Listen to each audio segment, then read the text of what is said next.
And that is why they are pressuring Aswan Ighodalo to pursue the fight for the people. It's not about him. They fear that we gave you our mandate. These people stole the mandate in collusion with the INEC. Mr. Isibo's response to some of the things that you have said, you've heard him. He believes that the candidates of the APC won fair and square, that it was on the field this was decided, not by what even the tribunal, Well, Mark, it's obvious to the Edo people that Monday Okpebholo today does not have the legitimacy of the Edo people because they did not give him the mandate.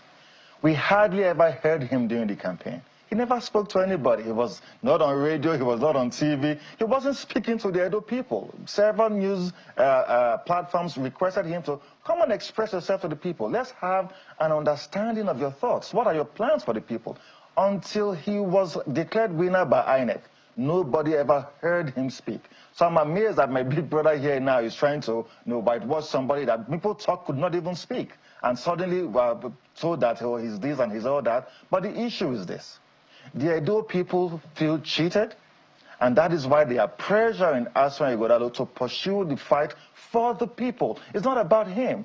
They fear that we gave you our mandate. These people stole the mandate in collusion with the INEC. And so please fight for us, fight for our progress, fight for our prosperity. Go and appeal the judgment. And however it goes, fight it to the end of the game, which is the Supreme Court. Because, if the people really gave their mandate to Monday Okpebholo, you would have seen cases of people celebrating and jubilating all over the streets of Benin City today. But everywhere is quiet from yesterday. The people are mourning because they don't know this guy. They really do not know him. We don't hear him talk. We cannot feel his pulse for the people. Edo has been in the news for all the wrong reasons since he became governor. Hold on, you said they don't know him, but he was a senator. He was a senator in Edo Central Senatorial District. That's the smallest senatorial district in Edo State. And he wasn't known? He did not speak. He didn't campaign for senatorial elections. He simply, just a second, sir. Okpebholo won the senatorial elections just because of the third-term agenda of the PDP, and they didn't want the PDP to continue. And so it was a protest vote. Nobody ever heard him campaign, even when he was running for Senate, but that's not the issue. The issue is about the legitimacy of the government of Edo State today that Mr. Okpebholo does clearly not have. And that is why the people are upset. You would have seen in the news. It's either a case of insecurity here or insecurity there, or lack of leadership here, or inability to converse with the people. Even till this moment, Monday Okpebholo has not been able to address the Edo people on any issue.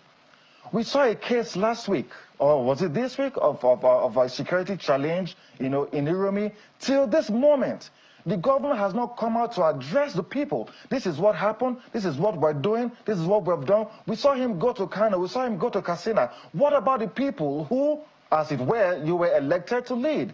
What confidence do they have in you? Because he knows that these people do not really have confidence in me. That is why he's not seen it as a big deal to interact with the people. And this is the failure of the leadership that the people complain about today. And that is why we are heartbroken. Now, just a moment. Yes. Are you saying that he didn't go to Uromi? He went to Uromi on the day after it happened, but the Edo people are not in Uromi. We would have thought that by now there would have been a press briefing. The Edo people are not in Uromi. No, what I mean, Uromi is a city in Edo Central. Of course. The majority of the Edo people do not live in Uromi. It is only commonsensical for a governor to address the entirety of the state. This is not just about Uromi. This is about Edo State, because we're hearing cases of people wanting to hurt people from Edo State, not people just from Uromi. So a reasonable leader who really has the legitimacy of the people would have addressed them to allay their fears and to calm frayed nerves. But that is not the case. Even almost a week after it happened, this should tell you that there is really no clear leadership in Edo State today. And that is why the people are upset with the outcome of the tribunal. The people are upset because the man who we gave the mandate, the man who we saw go to the marketplaces, he went to schools, he went to offices, he went to the homes of Edo people across the three senatorial districts, speak to them, express himself to them, sell his mandate to them.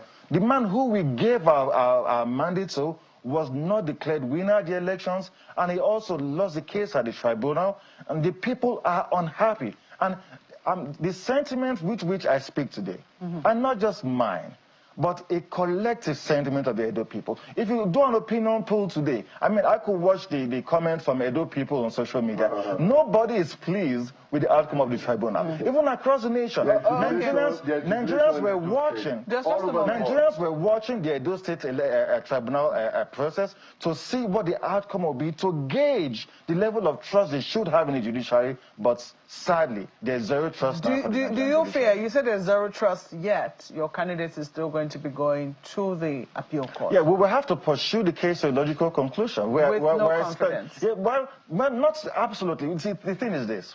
If we had an electoral act and we submitted our evidence in line with the electoral act, which says that oral evidence is not necessary where there's documentary evidence, which says that the INEC documents alone should be able to prove overvoting, where those who voted in a polling unit exceed those who were accredited, that's a clear case of overvoting. You don't even need to be a scholar to understand that. And if these documents say that, in line with the Electoral Act, and that was the petition we put before the court, and then suddenly you're dismissing the case, even with all this evidence that you admitted, INEC did not complain about, APC did not complain about, what hope or what trust or what confidence do you really expect the people to have? However, there's an appeal. However, there's an appeal process. However, there will be the Supreme Court, and we would have to approach all forms of this legal jurisprudence to make sure that the man who truly won the elections on September the 21st, as a result of the votes of the Edo people, is given his mandate.